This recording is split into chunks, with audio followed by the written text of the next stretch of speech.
Magandang umaga sa inyong lahat. Ating tatalakayin ngayon sa araw na ito ay ang mga pangyayari at kilusang napausbong sa damdamin ng nasyonalismo sa ating araling panlipunan. Sa mga nagdaang aralin ay ating natutunan ang mga mahalagang salid kung bakit sumibol sa puso ng mga Pilipino ang damdaming makabansa. Ang damdaming ito ay higit na nag-aalab sa puso ng mga Pilipino na nagpatuloy na maghari sa ating bansa at piniil at pag-alipin ng mga Espanyol. May mga taong naglakas loob na ipaglaban ang ating kalayaan sa mga Espanyol. Tunghayan natin sa sekularisasyon ng mga parokya. Noong panahon ng mga Espanyol, may dalawang uri tayo ng pari. Una, ang paring regular. Pag sinabi nating paring regular, ay mga paring Espanyol kabilang sa orden tulad ng Agustino, Dominicano, Jesuita, Recoletos at iba pa. Samantala, ang paring sekular ay mga paring Pilipino na hindi kabilang sa orden at may tungkuling maging kura paroko. Pag sinabi nating paring regular, ito po ay mga paring Espanyol. At ang paring secular naman ay mga paring Pilipino. Ang sekulasyon ng mga parokya. Natanggal ang mga paring Jesuita noong 1768. Inuklok ang mga paring sekular sa mga parokya.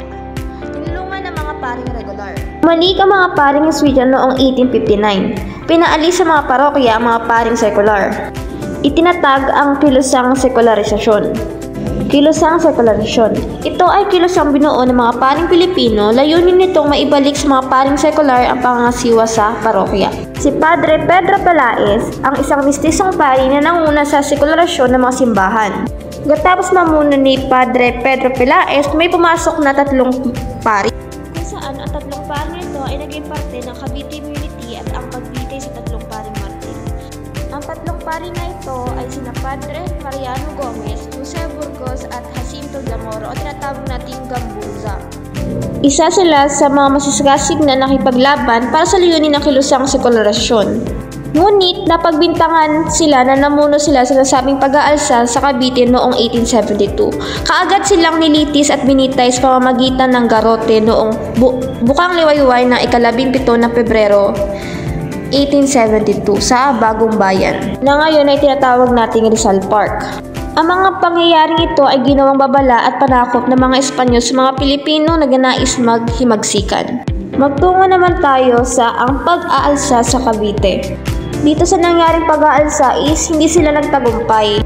Maraming mga namatay na Pilipino kasi yung mga Espanyol is masyado silang advance sa mga kagamitang panlaban kumpara sa mga Pilipino na ang gamit lang natin na itak at ating sarili lamang. May mga sundalong Pilipino tayo noon pero kasi ang mga Espanyol ay sobrang malakas na bansa. So takot yung mga Pilipino na makipaglaban sa mga Espanyol. So, ginanap yung pag-aalsa sa Cavite noong 1872. Mga layunin. Pagkilala ng mga Kastila sa Pilipinas bilang bahagi at lalawigan ng bansang Espanya. Pantay na pagtingin sa bawat Pilipino at Kastila sa harap ng batas. Pagkakaroon ng kinatawan ng Pilipinas sa Cortes Generales. Kakaroon ng sekulasyon sa mga parokya ng Pilipinas, kalayaan sa pagpupulong na matiwasay, at ang panghuli pagpapathala at pagsasabi ng mga pang-aabuso at anumang anomalya sa pamahalaan. Ito yung mga layunin na gustong gawin ng mga Pilipino na hindi nila magawa kasi nga yung mga Espanyol is tutol sa mga kung anong kagustuhan ng mga Pilipino natin noon. Noong time na yun, may binubuo ng mga kilusang propaganda. So yung mga miyembro ng kilusang propaganda na yun ay sina Jose Rizal, Mariano Ponce, Graciano Lopez Haina, Juan Luna, Marcelo H. Literal at Antonio Luna. Sila yung mga taong nagbigay sa atin ng kalayaan at nagpakita sa kamalayan na ano ba nangyari noong time ng mga Espanyol at paano tayo inabuso ng mga Espanyol. Gumawa si Jose Rizal at yung mga kasamahan niya ng propaganda o kilusang propaganda pero hindi siya nagtagumpay. Ito yung mga dahilan kung bakit hindi nagtagumpay yung binuo nilang kilusang propaganda. Mga dahilan na pagkabigo ng kilusang propaganda, hindi kakaisa ng mga miyembro, kulang na pondo ng kilusan upang suportahan ang kanilang mga gawain tulad ng paglalathala ng La Solidaridad at kakaroon ng sariling panloob ng pamahalaan ng Madrid. Ito yung mga salik na naging dahilan kung bakit hindi naging matagumpay ang ginawa nilang kilusang propaganda. Tapos nagtatag naman si Rizal ulit ng La Liga Filipina noong Hulyo 3, 1892. Ito yung mga kasapi ng La Liga Pilipina na binuo ni Dr. Jose Rizal, sina Andres Bonifacio, Apolinario Mabini, Ambrosio Salvador, Bonifacio Arevellano, Deodato Orellano, and Agustin de la Rosa. Ito yung mga naging layunin ni Dr. Jose Rizal at ng kanyang mga kasama nung binuo nila ang La Liga Pilipina.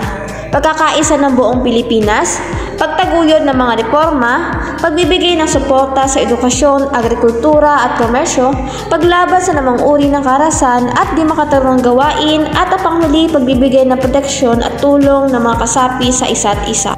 Dito na natapos ang ating talakayan sa araw na ito. Para malaman ko kung kayo ay may natutunan sa ating aralin ngayong araw, magkaroon tayo ng isang gawain. Gawin ito sa inyong libro sa Araling Panlipunan. Ito lamang sa aralin nating ito. Maraming salamat sa pakikinig.